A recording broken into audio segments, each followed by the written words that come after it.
Sa isang baryo sa Nueva Ecija, may isang magsasakang nagngangalang Anton.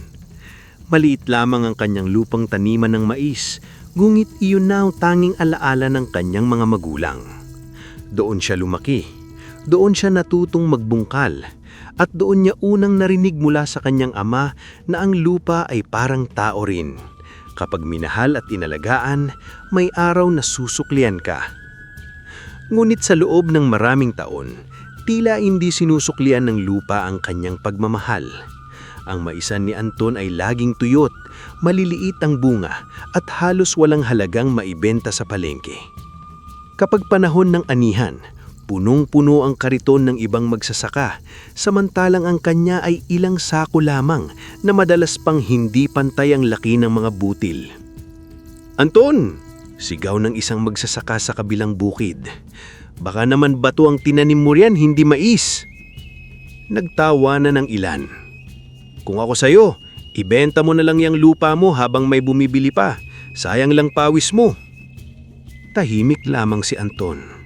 Sanay na siya sa panlalait, ngulit hindi ibig sabihin ay hindi siya nasasaktan. Tuwing maririnig niya ang tawa ng mga tao, parang may mabigat na kamay na pumipiga sa kanyang dibdib. Hindi naman siya tamad, hindi naman siya pabaya, ngulit bakit sa kanya tila laging sarado ang biyaya? Pinakamatindi sa lahat ng panggigipit ni Don Leandro Villacorta, isang mayamang negosyanteng matagal nang gustong bilhin ng mga lupa sa San Isidro. Balak nitong gawing malaking commercial farm at warehouse ang bugong lugar. Ang problema, nasa gitna ng plano niya ang maliit na bukid ni Anton. Isang hapon, dumating si Bruno, ang matipunong tauhan ni Don Leandro. May hawak itong sobre at may ngising puno ng pagmamataas. "Anton," sabi ni Bruno habang nakatayo sa gilid ng tuyong maisan, "huling alok na raw ito ni Don Leandro. Pirmahan mo na. Mas malaki pa ang laman ng sobreng ito kaysa kikitain mo sa lupang yan ng maraming taon." Tinignan ni Anton ang sobre. Nanginginig ang kanyang mga daliri. Sa loob ng isang sandali, gusto na niya itong kunin. Pagod na siya. Pagod na siyang humintay ng ulan. Pagod na siyang umutang para sa pataba. Pagod na siyang makakita ng mais na parang laging kulang ng buhay. Ngunit nang tumingin siya sa lupa, naalala niya ang kanyang ama. "Anak," minsan nitong sinabi noon, "huwag mong ibenta ang lupa dahil lang nahihirapan ka. Ang lupa, sinusubok ang taong nagmamahal sa kanya." Dahan-dahan niyang ibinalik sa Bruno ang sobre. "Hindi po ko ibibenta." Mahina ngulit buo niyang sagot. Nawala ang ngiti ni Bruno. "Matigas ang ulo mo. Huwag kang iiyak kapag tuluyang kang nalugi." Umalis si Bruno habang umiiling. Naiwan si Anton sa gitna ng maisan. Hawak ang isang tuyong bunga ng mais. Nang dumilim na ay napaupo siya sa lupa. Hindi na niya napigilan ng luha. "Ama," pabulong niyang sabi habang nakatingin sa langit, "patawad, baka hindi ko na kaya." Nang gabing iyon halos sumuko na si Anton. Iniisip niyang baka kinabukasan ay pupuntahan na niya si Don Leandro at tanggapin ang olok. Masakit man, baka iyon na lang ang paraan para matigil ang kanyang paghihirap. Ngunit pauwi na siya nang makarinig siya ng mahinang kaluskos sa gilid ng kalsada. Paglapit niya, nakita niya ang isang sugatang tandang. Duguan ang pakpak, pilay ang isang paa at marumi ang balahibo. Halatang itinapon matapos matalo sa sabong. Nanginginig ito, tila naghihintay na lamang ng kamatayan. Lumuhod si Anton, puno ng awa ang kanyang mga mata. "Kawawa naman ka," sabi niyang mahina. "Ginamit ka na nga nila, itinapon ka pa."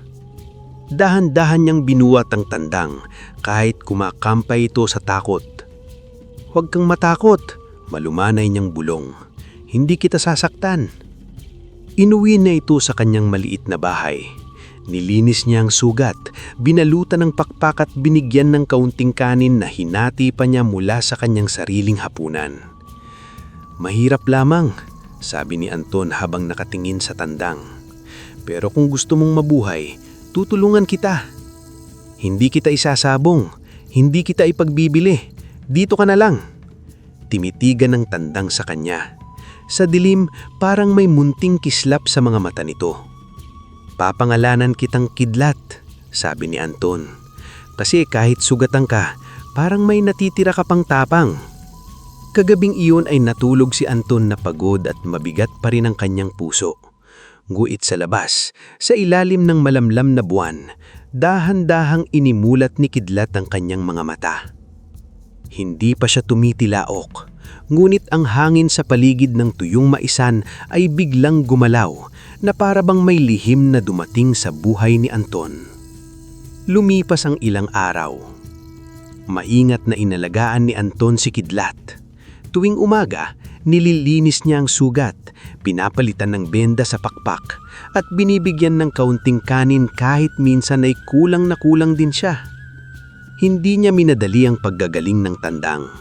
Hinayaan niyang magpahinga sa isang maliit na kahon na may sapin na lumang tuwalya sa gilid ng kanyang bahay. Unti-unti gumaling ang sugat ni Kidlat. Ang dating nakalalaylay na pakpak ay nagsimulang gumalaw muli. Ang dating nanginginig na paa ay unti-unting lumakas. Minsan nakikita niyang sinusubukan niyang tumayo, pero kapag nahihirapan ay agad niyang linalapitan. Dahan-dahan lang, Kidlat, malumanay niyang sabi. Hindi mo kailangang pilitin, basta gumaling ka. Isang madaling araw, matapos ang ilang araw na pahinga at pag-aalaga, nagising si Anton sa kakaibang tunog. Parang kuko na kumakayod sa tuyong lupa. Bumangon siya mula sa papag at sumilip sa bintana. Doon, nakita niya si Kidlat sa gitna ng maisan. Nakalalakad na ito, bagamat may bahagya pang ingat sa bawat hakbang. Ngunit mas nakapagtataka ang kilos ng tandang. Hindi naglalakad si Kidlat. Mabagal ang bawat hakbang niya. Nakayuko siya na para bang nakikinig sa tibok ng lupa. Huminto siya sa pinakatuyong bahagi ng bukid. Itinaas ang isang paa at 3 beses na kinalaykay ang lupa. Sa unang kalaykay, may lumitaw na muntin kislap mula sa alikabok. Sa ikalawa, parang may mainit na hangin gumapang sa pagitan ng mga ugat.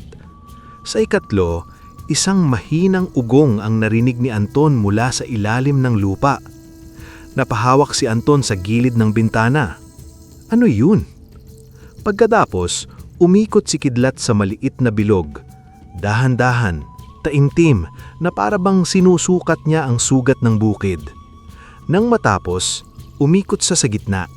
Itinaas ang kanyang ulo at doon unang narinig ni Anton ng tilaok na magbabago ang kanyang buhay. Tik-tilaok! Hindi yun ordinaryong tilaok, parang kulog na hindi nakakatakot. Para itong tinig na may dalang utos, dasal at pag-asa. Tumagos ito sa lupa, sa tuyong dahon at maging sa pagod na puso ni Anton. Agad siyang lumabas ng bahay at lumapit sa maisan. Wala namang biglang tumubong bunga, walang gintong mais na sumulpot, walang punong lumaki sa isang iglap. Nang sumikat ang araw, may napansin siya. Ang dating bitak-bitak na lupa ay tila bahagyang lumambot. Ang ilang dahon na nakalaylay ay parang bahagyang tumuwid. Ang hangin ay hindi na amoy tuyong alikabok. May bango itong parang lupang bagong dinidiligan kahit hindi naman umulan. Lumapit si Anton kay Kidlat. Ikaw ba ang gumawa nito? Tiningnan lamang siya ng tandang. Pagkatapos ay marahan itong tumilaok. Tik-tilaok! Napangiti si Anton sa kabila ng pagtataka. Kung anumang ka, Kidlat, bulong niya. Salamat. Kinabukasan, naulit ang ritual. Bago sumikat ang araw, lumakad si Kidlat sa pinakagitna ng maisan. Kinulaykay niya ang lupa, umikot sa maliit na bilog at tumilaok. Tik-tilaok! Sa araw na iyon, may ilang dahon na mas naging berde kesa dati. Sa ikatlong araw, muli niyang ginawa ang ritual. Tik-tilaok! Mas tumuwid ang ilang tangkay. Sa ika-4 na araw, iba naman ang ginawa ni Kidlat. Umakyat siya sa mababang pilapil at hinintay ang hamog na nakadikit sa mga dahon ng mais. Dahan-dahan niyang ipinaglas ang kanyang mga pakpak. Ang mga patak ng hamog ay lumipad sa hangin na parang maliliit na perlas ng liwanag, saka bumagsak muli sa lupa na tila gintong ambon. Pagkatapos, ipinikit ni Kidlat ang mga mata, itinutot ang mga paa sa lupa at tumilaok. Tik-tilaok! Naramdaman ni Anton na parang gumaan ang paligid. Hindi pa namumunga ang mais, hindi pa yumayaman ang bukid, ngunit malinaw ang pagbabago. Hindi minamadali ni Kidlat ang himala, parang pinapapagaling muna niya ang lupa, paunti-unti, araw-araw. Doon unang naramdaman ni Anton na baka hindi pa tapos ang laban niya. Mula noon, naging bahagi na ng buhay ni Anton ang tilaok ni Kidlat. Tuwing madaling araw, bago pa magising ang karamihan sa baryo, lumalabas si Kidlat sa kanyang pahingahan at pumupunta sa maisan. Minsan ay ginagawa niya ang ritual ng gintong kalaykay. 3 beses nang kinakamot ang lupa hanggang lumitaw na maliliit na kislap na parang apoy na hindi nakakasunog. Minsan naman ay ginagawa niya ang ritual ng pakpak sa hamog. Uakyat siya sa pilapil, hihintayin ng malamig na ambon ng madaling araw, saka ipapapagaspas ang kanyang mga pakpak hanggang ang hamog ay lumipad na parang mga perlas ng liwanag, saka bumagsak muli sa lupa na tila gintong ambon. Pagkatapos ay ipinikip ni Kidlat ang mga mata, itinutok ang mga paa sa lupa at tumilaok. Tik-tilaok! Bawat tilaok ay may kasunod na munting pagbabago. May araw na mas lumalapad ang dahon, may araw na mas bumabango ang lupa, may araw na tila lumalakas ang kapit ng ugat. Walang nangyayaring sobra o biglaan, ngunit araw-araw may patunay na bumabalik ang buhay. Hindi rin naging tamad si Anton, hindi niya inasa lahat kay Kidlat. Mas lalo siyang nagsipag. Inaayos niya ang daluyan ng tubig, tinatanggal ang damo, binubungkal ang lupa, at kinakausap ang kanyang mga tanim na parang mga batang nangangailangan ng lambing. Kaya natin ito, bulong niya isang umaga habang hinahawakan ng dahon ng mais. Lalaban pa tayo. Sa likod niyon, biglang tumilaok si Kidlat. Tik-tilaok! Napatawa si Anton. Oo, ikaw ang mas malakas ang loob sa atin. Isang umaga, habang inaayos ni Anton ang sirang bakuran, napadaan si Mang Simo, isa sa mga magsasakang madalas na tumukso sa kanya noon. Anton, sabi niya, nagtataka ang muka. Anong ginawa mo sa lupa mo? Napahanto si Anton. Wala naman po, inalagaan lang. Hindi, iba ang dating. Parang gumaling at parang mas gumanda ang mga pananim mo. Hindi alam ni Anton ang anong isasagot. Hindi niya kayang sabihin na may tandang siyang gumagawa ng mahigawing ritual at mahigawing tilaok, kaya ngumiti na lang siya. Baka po nakinig na rin sa akin ng lupa. Sa tabi ng pilapil, biglang tumilaok si Kidlat. Tik-tilaok! Napalingon si Mang Simo. Ang lakas ng tilaok ng tandang mo. Opo, tugon ni Anton, may ngiti sa labi. Si Kidlat po. Napulot ko lang siya noon sa kalsada. Panabong ba yan? Dati siguro, sabi ni Anton. Pero hindi na ngayon. Dito na siya. Hindi na siya lalaban. Tiningnan ni Mang Simo si Kidlat. Pagkatapos ay ang maisan. Hindi niya alam kung bakit, ngunit may kakaiba siyang naramdaman sa tilaok ng tandang. Parang hindi lang iyon ingay. Parang paalala. Sa mga sumunod na linggo, mas lalo pang gumanda ang bukid. Ang mga dating naninilaw na dahon ay naging malalim ang pagkaberde. Ang mga tangkay ay tumindig parang may bagong lakas. Ang lupa na dating bitak-bitak ay naging malambot at buhay. Gabi-gabi, kapag kumakain si Anton ng simpleng hapunan, binibigyan niya rin si Kidlat ng bahagi. Kumain ka, malumanay niyang sabi. Kung hindi dahil sa iyo, baka naibenta ko na ang bukid. Titingin si Kidlat sa kanya saka marahang titilaok. Tik-tilaok! Napapangiti si Anton. Parang naiintindihan mo talaga ako. Hindi niya alam na totoo iyon. Hindi niya alam na sa isang kahariang hindi nakikita ng ordinaryong tao, may mga matang nagmamasid sa kanya. Hindi niya alam na ang tandang na kanyang iligtas ay hindi galing sa mundo ng mga tao, kundi mula sa lihim na kaharian ng mga engkantada. Sa gabing iyon, habang natutulog si Anton, lumabas muli si Kidlat. Sa ilalim ng buwan, kinalaykay niya ang lupa, ipinaglas ang pakpak sa hamog at tumilaok ng mahaba. Tiktilaok! At sa buong maisan, ang mga maliliit na usbong ay bahagyang gumalaw na parang sumasagot sa tawag ng buhay. Hindi nagtagal, ang dating pinagtatawa ng bukid ni Anton ay naging usap-usapan sa San Isidro. Ang mga dumadaan ay napapahinto. Ang mga batang naglalaro sa daan ay napapasilip. Ang ibang magsasaka ay palihim na nagtataka kung ano ang ginagawa niya. Parang ibang lupa na, bulong ng isa. Baka may bagong pataba, sabi ng isa pa. Baka may sikreto si Anton, hinala ng iba. Ang balita ay nakarating kay Don Leandro Villacorta. Hindi niya ito nagustuhan. Para sa kanya, ang pagganda ng lupa ni Anton ay malaking sagabal sa kanyang plano. Kapag guminhawa si Anton, lalo nitong hindi ibebenta ang lupa. Ipinatawag niya si Bruno.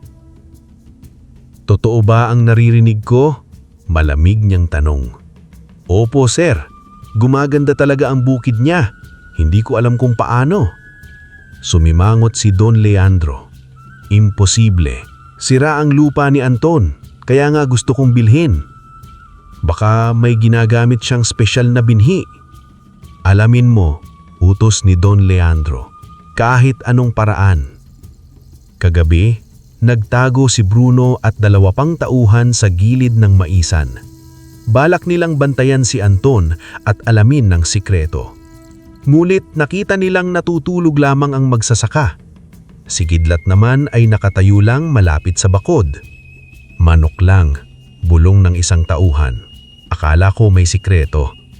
Ngumit pagsapit ng madaling araw, biglang kumapal ang hamog. Sa loob ng hamog, tahimik na lumakad si Kidlat sa gitna ng maisan.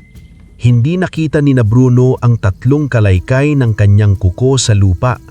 Hindi nila nakita ang gintong kislap na gumapat sa pagitan ng mga ugat. Hindi nila nakita nang ipaggaspas niya ang kanyang mga pakpak at ang hamog ay naging tila gintong ambon. Ang tanging narinig lamang nila ay ang tilaok. Tiktilaok! Napapitlag si Bruno. Ang lakas naman ng manok na yon. Manok lang yan, sabi ng kasama niya, pero hindi maitago ang kaba. Hindi nila alam na ang ritual ni Kidlat ay hindi nakikita ng mga matang puno ng kasakiman. Hindi nila alam na habang sila ay nagmamasid, mas lalo pang gumaganda ang maisan. Kinabukasan, pumunta mismo si Don Leandro sa bukid ni Anton. Nakita niya ang malulusog na tanim at lalong sumama ang mukha. Anton, sabi niya, pilit nakangiti. Mukhang gumaganda na ang lupa mo. Mabuti iyan. Bilhin ko na ng triple ang dating alok. Tahimik na tumitig si Anton sa kanya. Dati, nanginginig siya sa harap ni Don Leandro. Ngayon, kinakabahan pa rin siya, ngunit hindi na siya ganun kadaling yurakan. Pasensya po, hindi ko po ibebenta. Nawala ang ngiti ni Don Leandro. Huwag kang mapapadala sa konting swerte. Kapag bumalik ang malas, luluhod ka rin sa akin. Mula sa tabi ng bahay, biglang tumilaok si Kidlat. Tiktilaok! Napalingon si Don Leandro. Maingay ang tandang mo. Hinaplos ni Anton ang ulo ni Kidlat. Opo, pero mula nang dumating siya, hindi na masyadong tahimik ang buhay ko. Hindi naintindihan ni Don Leandro ang ibig niyang sabihin. Ngulit habang papalayo siya, isa lang ang nasa isip niya. Kung hindi niya makukuha ang bukid ni Anton sa pera, hahanap siya ng ibang paraan. Dumating ang panahon ng pamumunga. Hindi ito nangyari sa isang gabi. hindi biglang sumulpot ang bunga na parang salamangka. Sa loob ng ilang buwan, tuwing madaling araw, ginagawa ni Kidlat ang kanyang ritual sa maisan. Kapag tila nanghihina ang lupa, ginagawa niya ang ritual ng gintong kalaykay. 3 beses niyang kinakamot ang lupa hanggang lumitamang kislap na parang ginto. Kapag tila kulang sa sigla ang mga dahon, ginagawa niya ang ritual ng pakpak sa hamog. Pinapalipad niya ang mga patak ng hamog hanggang maging tila maliliit na bituin sa hangin. At pagkatapos, lagi siyang tumitilaok. Tiktilaok! Sa bawat tilaok, mas lumalalim ang kulay ng mga dahon. Sa bawat tilaok, mas tumitibay ang mga tangkay. Sa bawat tilaok, mas lumalakas ang kapit ng ugat sa lupa. Hanggang isang umaga, tumayo si Anton sa gitna ng bukid at halos hindi makapagsalita. Ang mga bunga ng mais ay malalaki, mabibigat at napakaganda. Ang mga butil ay matingkad na dilaw, kumikislap sa sikat ng araw na parang hinaplos ng ginto. Hindi totoong ginto ang mga ito, ngulit sa kinang, lambot at lasa para itong biyayang higit pa sa ginto. Pumiti si Anton ng isang bunga. Nang ilaga niya ito at tikman, napapikit siya. Ang tamis! Bulong niya, nanginginig ang tinig. Parang may mantika, parang may keso, pero wala naman akong inilagay. Sa may pintuan, tumilaok si Kidlat. Tiktilaok! Naluha si Anton. Lumapit siya sa tandang at hinaplos ang balahibo nito.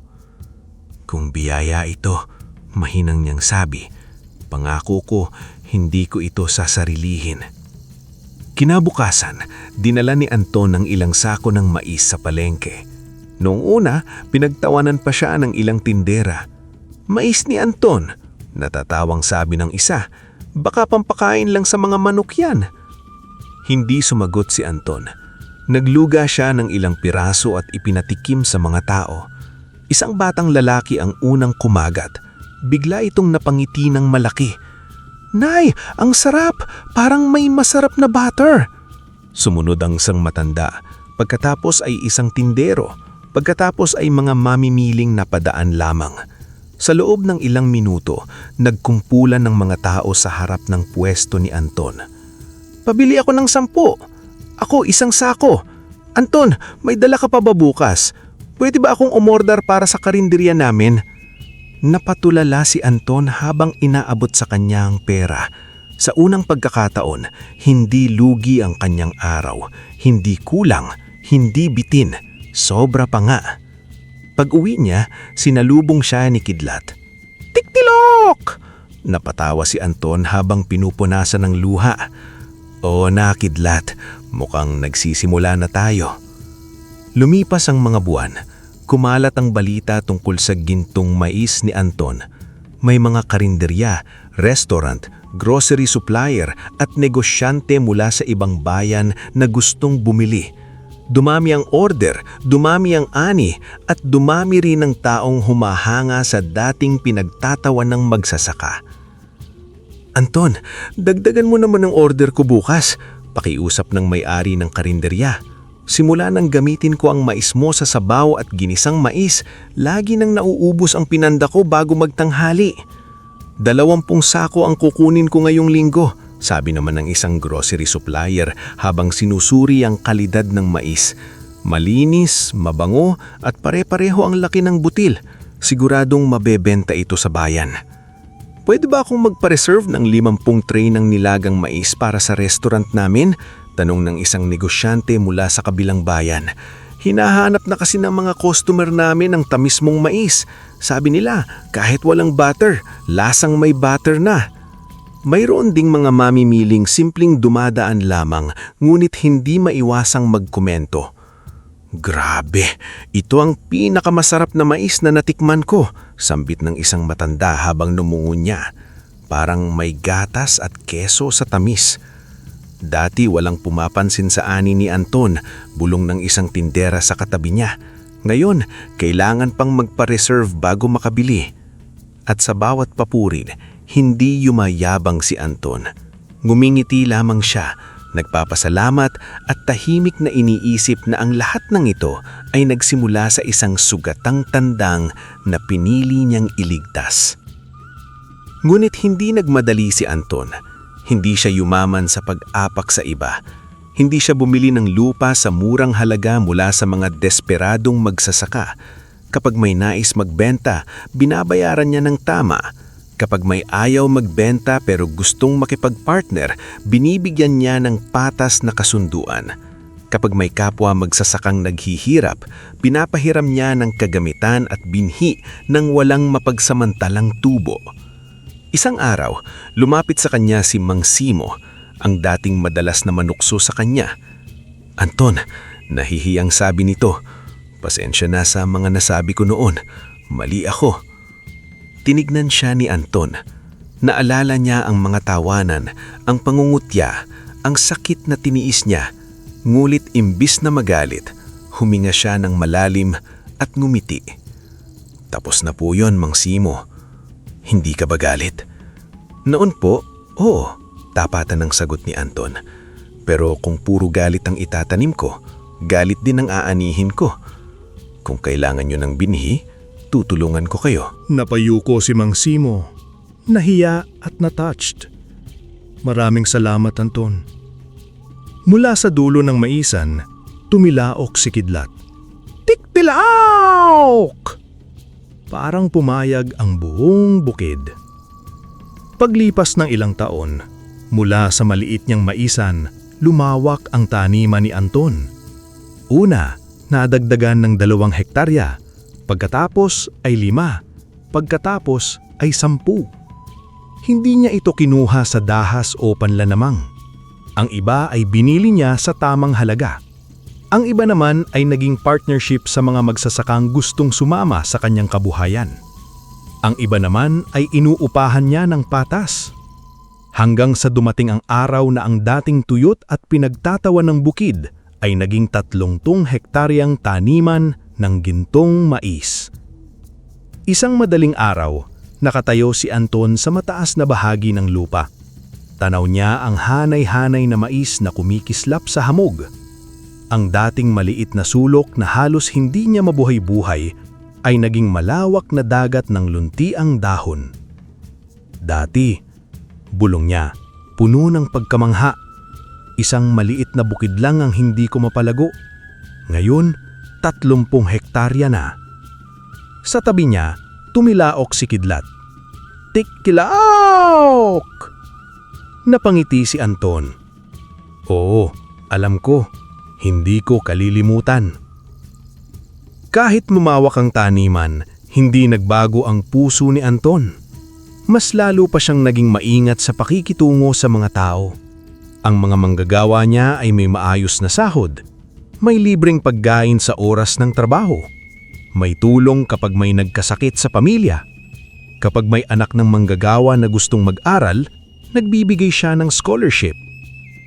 Isang umaga, lumapit sa kanya si Aling Cora, isang byuda may 3 anak.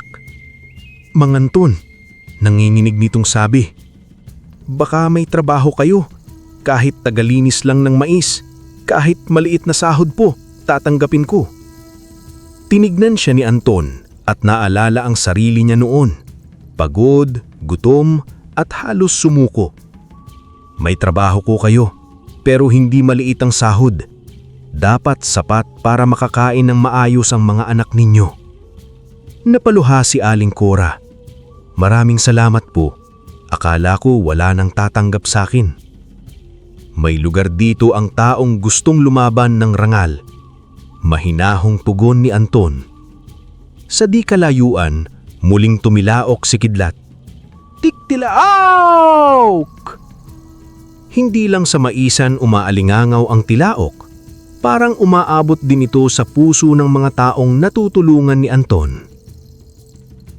Dahil sa dami ng ani, napansin ni Anton na hindi na sapat ang simpleng pagbebenta sa palengke. Marami ang nasasayang kapag hindi agad nabibili.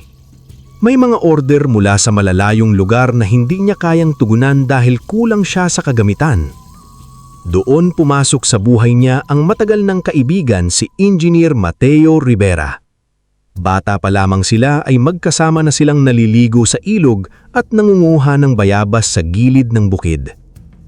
Nang manglumaki sila, nakapag-aral si Mateo ng engineering sa Maynila, samantalang naiwan si Anton sa San Isidro upang alagaan ang lupang minana sa magulang. Isang araw, bumisita si Mateo sa taniman ni Anton. Hindi nito maitago ang paghangha. "Anton," sabi niya habang nakatingin sa lawak ng maisan. "Hindi na ito simpleng bukid. Kaya mo nang gumawa ng sarili mong pabrika." Nakamutang hulo ni Anton. "Pabrika?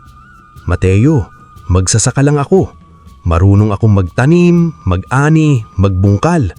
Pero pabrika, hindi ko alam kung paano iyon." Ngumiti si Mateo. "Kaya nga nandito ako.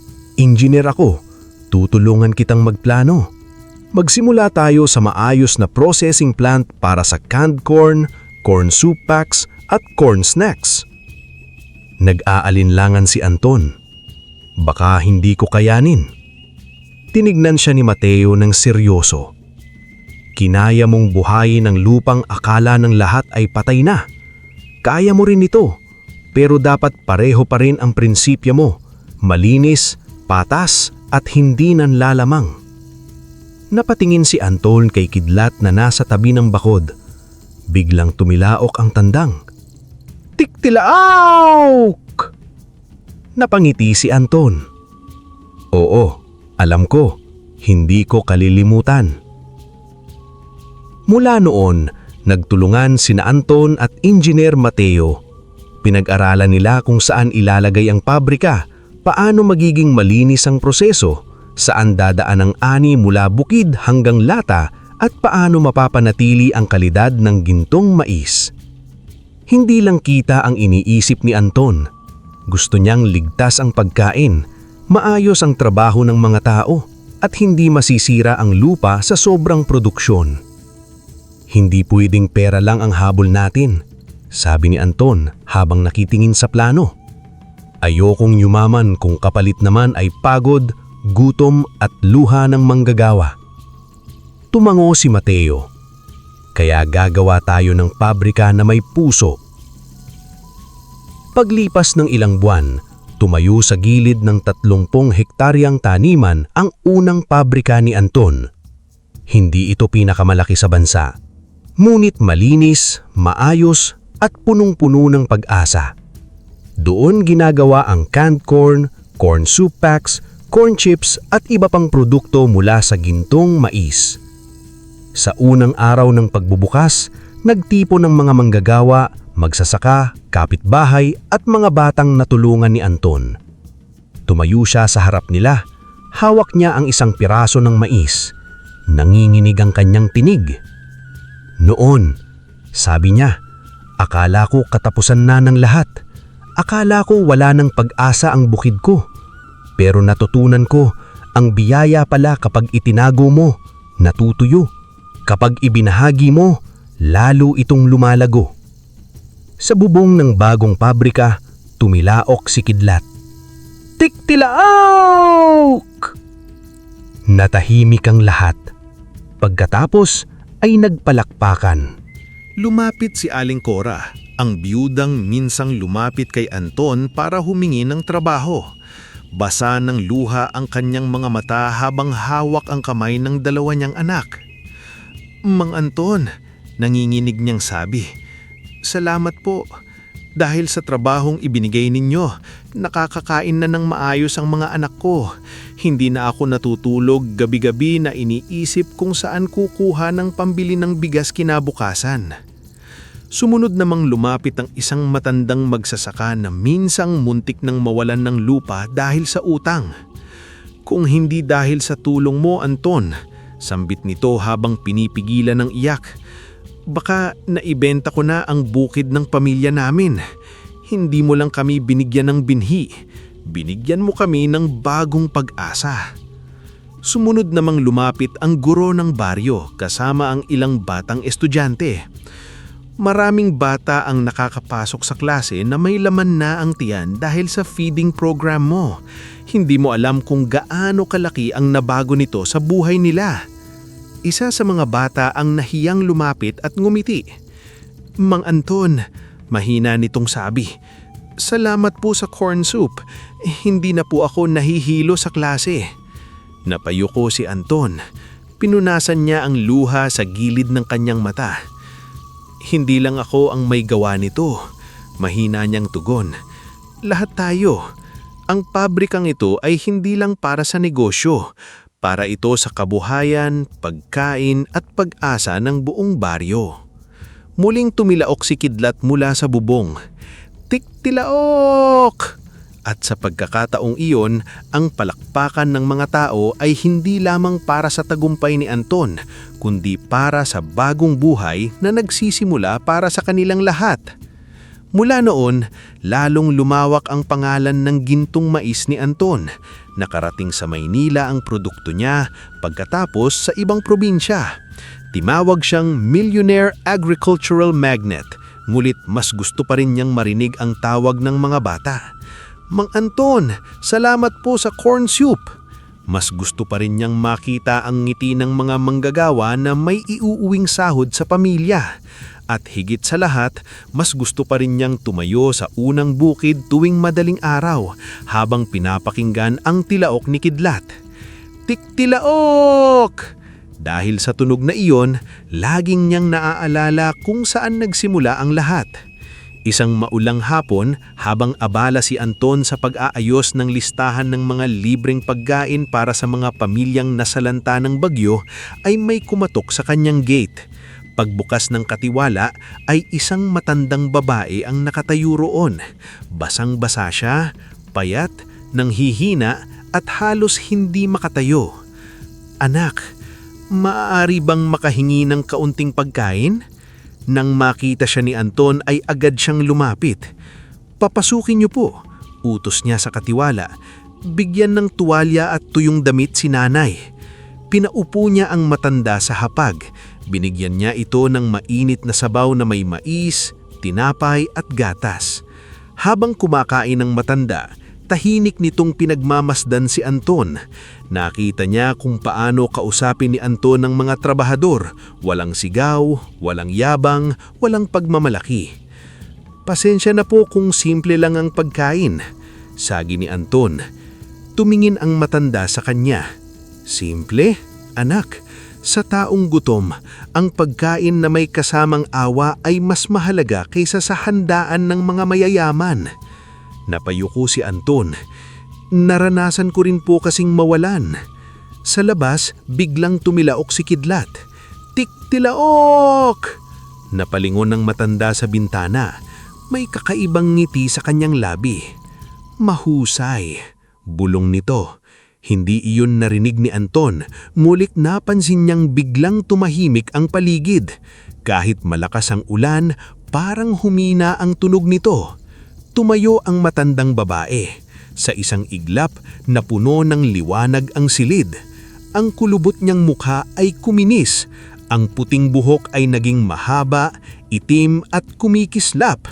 Ang basang damit ay naging kasuutang tila hinabi mula sa dahon, liwanag ng buwan at gintong sinag ng araw.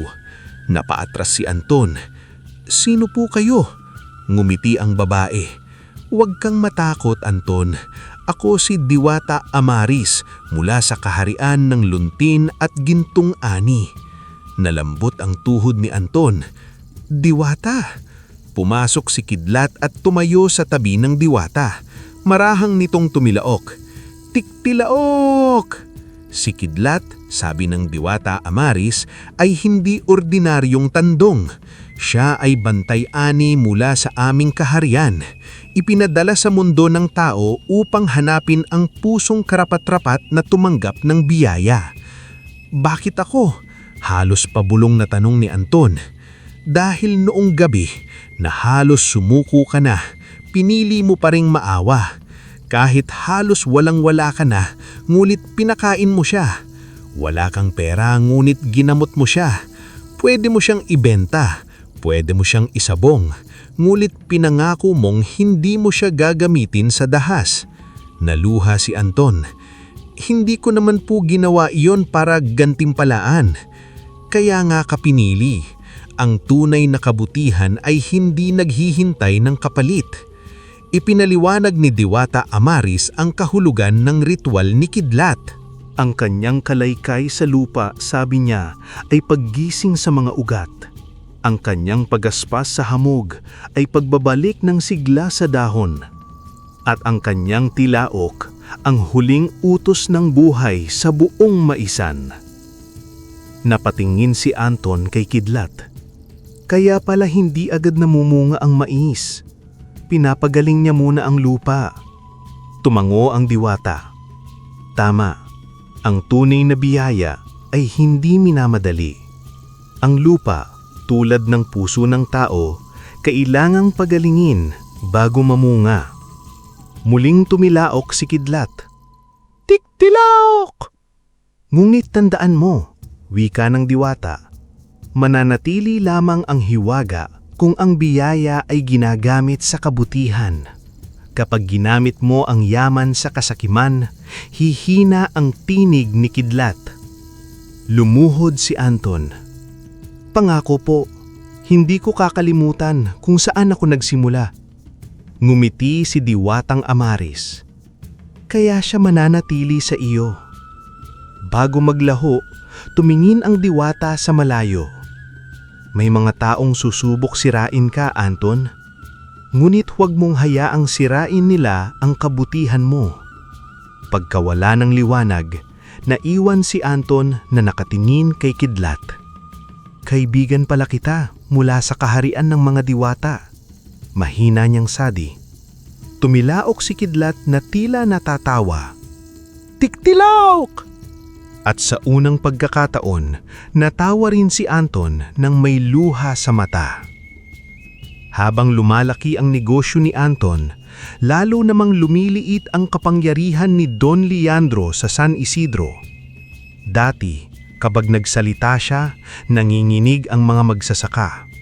Ngayon, mas marami ang lumalapit kay Anton dahil alam nilang tutulungan sila nito ng hindi nananamantala.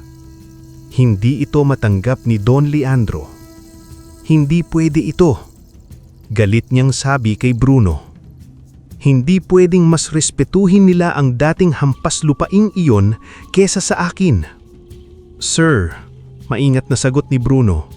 Malakas na po ang negosyo niya. May pabrika na siya. Marami ng kakampi. Lalong nagdilim ang mukha ni Don Leandro. Kung hindi natin makuha ang sikreto, sisirain natin ang pinanggagalingan ng yaman niya. Kagabihan, inutusan niya si Bruno at ilang tauhan na pasukin ang kaniman. May dala silang gasolina, posporo at itak.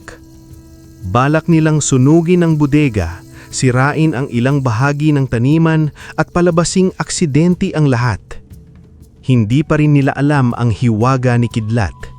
Sa isip nila, ordinaryong tandang lamang ito.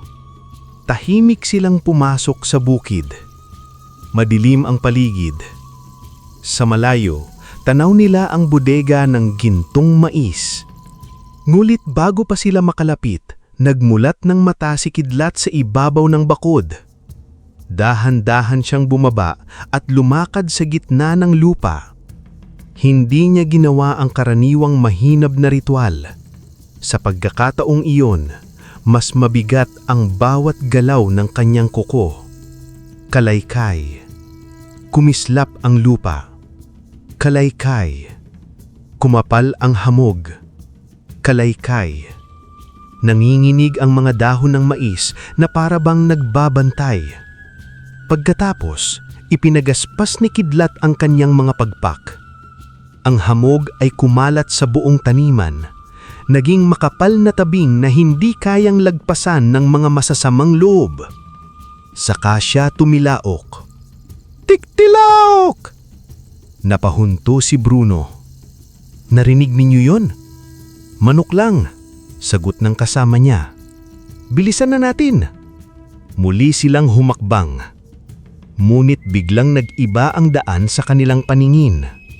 Ang mga hanay ng mais ay tila humaba. Ang daang diretsyo kanina ay naging pasikot-sikot. Kahit anong lakad nila, bumabalik sila sa parehong lugar. Muling tumilaok si Kidlat. Tiktilaok! Sa pagkakataong iyon, ang tunog ay parang kulog na gumulong sa lupa. Hindi nila makita si Kidlat, ngunit naramdaman nila ang bigat ng paligid. Ang mga dahon ng mais ay kumuskuskus sa isa't isa na tila bumubulong. Bruno, takot na sabi ng isang tauhan. Parang may mali. Tumahimik ka, sagot ni Bruno. Ngunit nanginginig na rin ang boses niya. Nagpatuloy sila, ngunit lalo silang naligaw. Ang mga tangkay ng mais ay tila naging pader. Hindi sila sinaktan, ngunit hindi rin sila pinakawalan. Sa gitna ng dilim, paulit-ulit nilang naririnig ang tilaok ni Kidlat. Tiktilaok! Tiktilaok! Tiktilaok! Bawat tilaok ay parang babala. Hindi ninyo masisira ang biyayang hindi ninyong una-unawaan. Pagsapit ng umaga, nakita sila ng mga manggagawa ni Anton sa gitna ng maisan. Hawak pa nila ang gasolina, posporo at itak.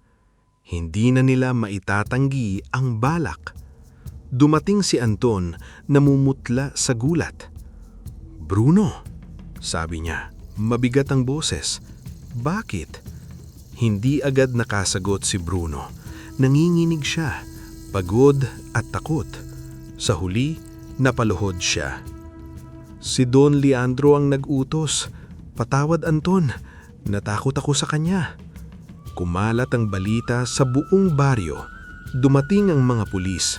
Dumating ang mga magsasakang dati nang tinakot at niloko ni Don Leandro. Isa-isa silang nagsalita. Hindi na kinailangan ni Anton na gumanti. Ang katotohanan ng gumanti para sa kanya. Sa gilid ng maisan, nakatayo si Kidlat. Nang makita niyang ligtas na ang lahat, tumilaok siya. "Tiktilao!" Hindi iyon tilaok ng galit.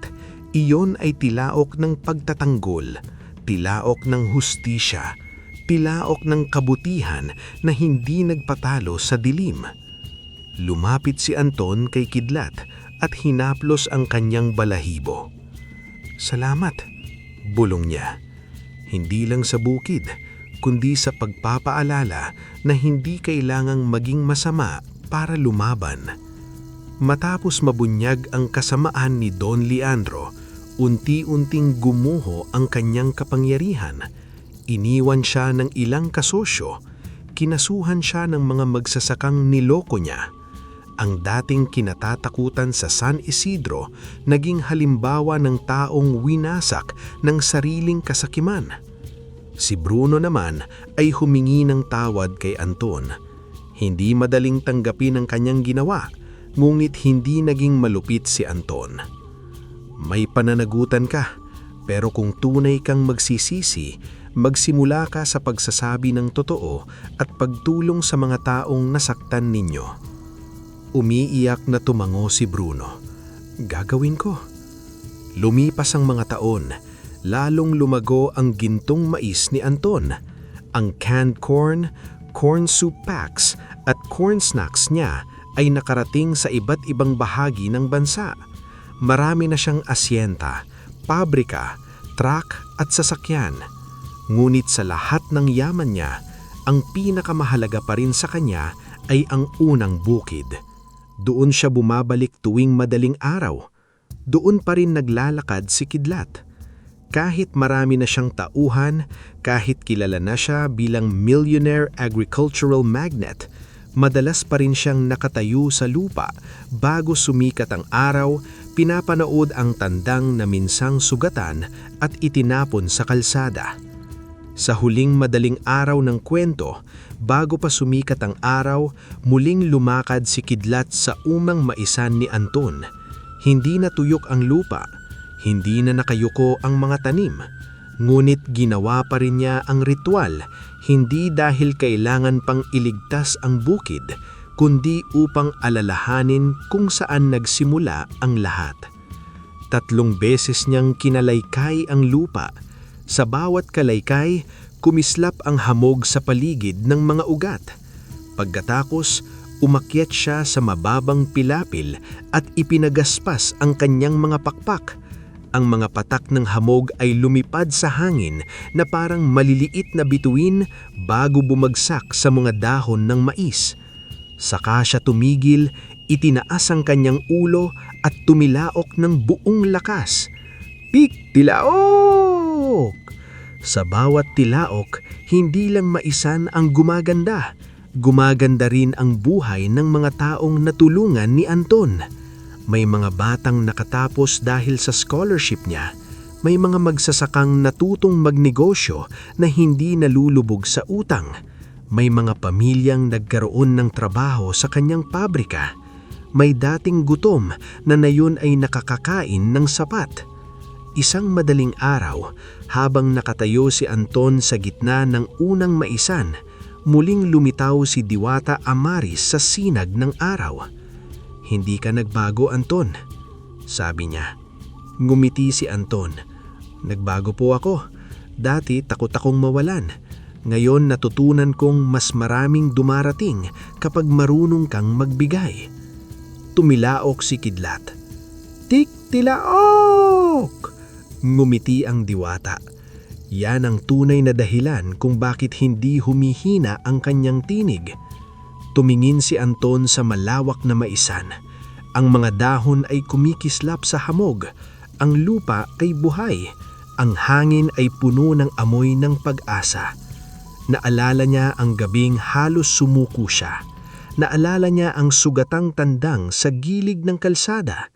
Naalala niya ang unang beses na hinati niya ang kaunting kanin para sa isang nilalang na mas kawawa pa sa kanya.